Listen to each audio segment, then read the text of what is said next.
Sunita Williams Bharat ಮೂಲದ ಹೆಮ್ಮೆಯ ಗಗನಯಾತ್ರಿ. ಇವರು ಅಮೆರಿಕಾದ ನಾಸಾದಲ್ಲಿ ಕೆಲಸ ಮಾಡ್ತಿದ್ದಾರೆ. ಸದ್ಯ ಇವರು ಅಂತರಿಕ್ಷದಲ್ಲಿದ್ದಾರೆ.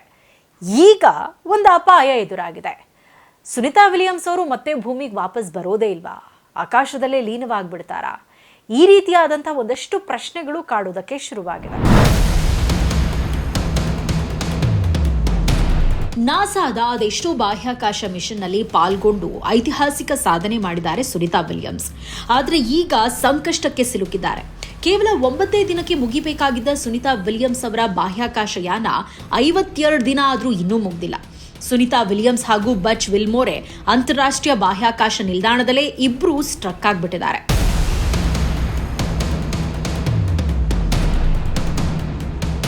ಒಂದ್ ಕಡೆ ಬಾಹ್ಯಾಕಾಶದಲ್ಲಿ ಸಿಲುಕಿರೋ ಸುನಿತಾ ವಿಲಿಯಮ್ಸ್ ಹಾಗೂ ಬಚ್ ವಿಲ್ಮೋರೆಯನ್ನ ವಾಪಸ್ ಕರೆಸೋದಕ್ಕೆ ನಾಸಾದ ಅಧಿಕಾರಿಗಳು ಇನ್ನಿಲ್ಲದ ಕಸರತ್ತನ್ನ ಮಾಡ್ತಿದ್ದಾರೆ. ಸುನಿತಾ ವಿಲಿಯಮ್ಸ್ ಡೇಂಜರ್ ಝೋನ್ನಲ್ಲಿದ್ದಾರೆ. ಮುಂದಿನ 14 ದಿನಗಳೊಳಗೆ ಭೂಮಿಗೆ ವಾಪಸ್ ಕರೆಸ್ಕೊಳ್ಳೇಬೇಕಂತೆ. ಈ ನಡುವೆ ಮತ್ತೊಂದು ಶಾಕಿಂಗ್ ವಿಚಾರ ಅಂದ್ರೆ, ಇತ್ತೀಚಿನ ವರದಿಗಳ ಪ್ರಕಾರ ಸುನಿತಾ ವಿಲಿಯಮ್ಸ್ ಬೋನ್ ಲಾಸ್ ಸಮಸ್ಯೆಯಿಂದ ಬಳಲ್ತಿದ್ದಾರಂತೆ. ಸುನಿತಾ ಹಾಗೂ ವಿಲ್ಮೋರೆ ಭೂಮಿಗೆ ಬರೋ ದಿನಾಂಕ ಪೋಸ್ಟ್ಪೋನ್ ಆಗ್ತಾನೆ ಇದೆ. ಈ ಮೊದಲು ಜೂನ್ 14ಕ್ಕೆ ಸುನಿತಾ ಭೂಮಿಗೆ ವಾಪಸ್ ಆಗಬೇಕಿತ್ತು. ನಂತರ ಅದು ಜೂನ್ 26ಕ್ಕೆ ಶಿಫ್ಟ್ ಆಗಿತ್ತು. ಈಗ ಮತ್ತೆ ಅವರು ಭೂಮಿಗೆ ಬರೋ ದಿನಾಂಕ ಮುಂದೂಡಿಕೆ ಆಗಿದೆ. ಏನಿದು? ಅಮೆರಿಕ ಬಾಹ್ಯಾಕಾಶ ವಿಜ್ಞಾನದಲ್ಲಿ ಸಾಕಷ್ಟು ಸಾಧನೆ ಮಾಡಿದ ದೇಶ. ಸುನಿತಾ ವಿಲಿಯಮ್ಸ್ ಸಹ ಹಲವು ಬಾರಿ ಸ್ಪೇಸ್ ಜರ್ನಿ ಮಾಡಿ ಬಂದಿದ್ದಾರೆ.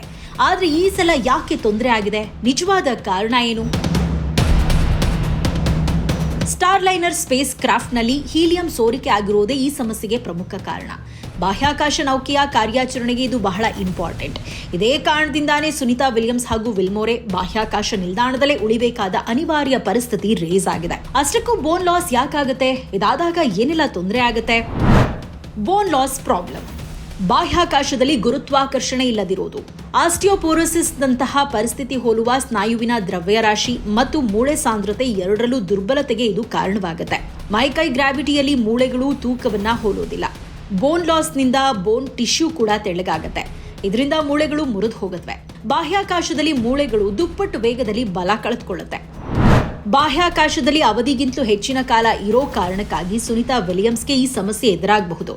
ಜೂನ್ 6ಕ್ಕೆ ಬಾಹ್ಯಾಕಾಶ ನಿಲ್ದಾಣ ಸೇರ್ಕೊಂಡ ಸ್ಟಾರ್ಲೈನರ್ ಜೂನ್ ಮಧ್ಯಭಾಗದಲ್ಲಿ ವಾಪಸ್ ಭೂಮಿಗೆ ಮರಳಬೇಕಿತ್ತು. ಆದರೆ ಹೀಲಿಯಂ ಸೋರಿಕೆಯಿಂದ ಇಷ್ಟೆಲ್ಲ ಅವಾಂತರವಾಗಿದೆ. ಸುನಿತಾ ವಿಲಿಯಮ್ಸ್ನಂತಹ ಗಗನಯಾತ್ರಿಯ ವಿಚಾರದಲ್ಲಿ ಇದು ನಿಜಕ್ಕೂ ಕಳವಳಕಾರಿ ವಿಚಾರ. ಇನ್ನು ಮೈಕ್ರೋ ಗ್ರಾವಿಟಿಯಿಂದ ಏನೆಲ್ಲ ತೊಂದರೆ ಆಗುತ್ತೆ ಅಂದ್ರೆ, ಹಲವಾರು ಆರೋಗ್ಯ ಸಮಸ್ಯೆಗಳನ್ನ ಎದುರಿಸಬೇಕಾಗತ್ತೆ. ಮುಖ ಉಬ್ಬಿಕೊಳ್ಳುತ್ತೆ, ಕಾಲಿನ ದ್ರವದ ಪ್ರಮಾಣ ಕಡಿಮೆಯಾಗುತ್ತೆ, ಹೃದಯದ ರಕ್ತನಾಳಕ್ಕೆ ತೊಂದರೆ ಆಗಬಹುದು, ಹಾಗೆ ಬಿಪಿ ಮೇಲೂ ಪರಿಣಾಮ ಬೀರಬಹುದು. ಈ ಒತ್ತಡದ ನಡುವೆಯೂ ನಾಸಾ ಸತತ ಪ್ರಯತ್ನ ಮಾಡ್ತಿದೆ. ಆಗಸ್ಟ್ 19ರಿಂದ 20ರೊಳಗೆ ಭೂಮಿಗೆ ವಾಪಸ್ ಕರೆಸ್ಕೊಳ್ಳೇಬೇಕಾಗಿದೆ. 1 ದಿನ ಹೆಚ್ಚು ಕಮ್ಮಿ ಆದ್ರೂ ಗಗನಯಾನಿಗಳ ಪ್ರಾಣಕ್ಕೆ ಸಂಕಟ ಎದುರಾಗೋ ಸಾಧ್ಯತೆ ಇದೆ. ನೌಕೆಯಲ್ಲಿ 45 ದಿನಕ್ಕಾಗುವಷ್ಟು ಇಂಧನ ಇದೆ. ಹೆಚ್ಚಿನ ಪ್ರಮಾಣದಲ್ಲಿ ಇಂಧನ ಸೋರಿಕೆ ಆದ್ರೆ ಮುಂದೆ ಅಪಾಯ ಕಟ್ಟಿಟ್ಟ ಬುತ್ತಿ ಅಂತ ಹೇಳಲಾಗ್ತಿದೆ. ಹೀಗಾಗಿ ವೈಜ್ಞಾನಿಕ ವಲಯದಲ್ಲಿ ಆತಂಕ ಮೂಡಿದೆ. ಆದ್ರೆ ಇನ್ನೊಂದೆಡೆ ಈ ಆತಂಕದ ನಡುವೆಯೂ ರಿಲೀಫ್ ಪಡುವಂತಹ ವಿಚಾರ ಒಂದಿದೆ.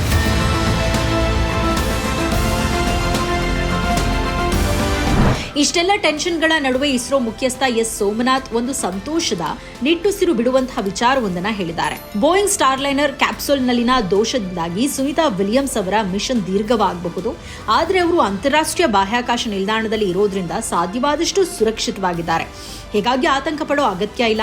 ಅವರನ್ನ ಭೂಮಿಗೆ ವಾಪಸ್ ಕರೆದುಕೊಂಡು ಬರೋದಕ್ಕೆ ಯಾವುದಾದ್ರೂ ಒಂದು ಮಾರ್ಗ ಇದ್ದೇ ಇರುತ್ತೆ ಅಂತ ಸೋಮನಾಥ್ ಹೇಳಿದ್ದಾರೆ. ಬಾಹ್ಯಾಕಾಶದ ಕೌತುಕವನ್ನ ಭೂಮಿಗೆ ಪರಿಚಯಿಸೋದ್ರಲ್ಲಿ ಸುನಿತಾ ವಿಲಿಯಮ್ಸ್ ಅವರ ಕೊಡುಗೆ ಬಹಳ ಅಪಾರವಾದದ್ದು.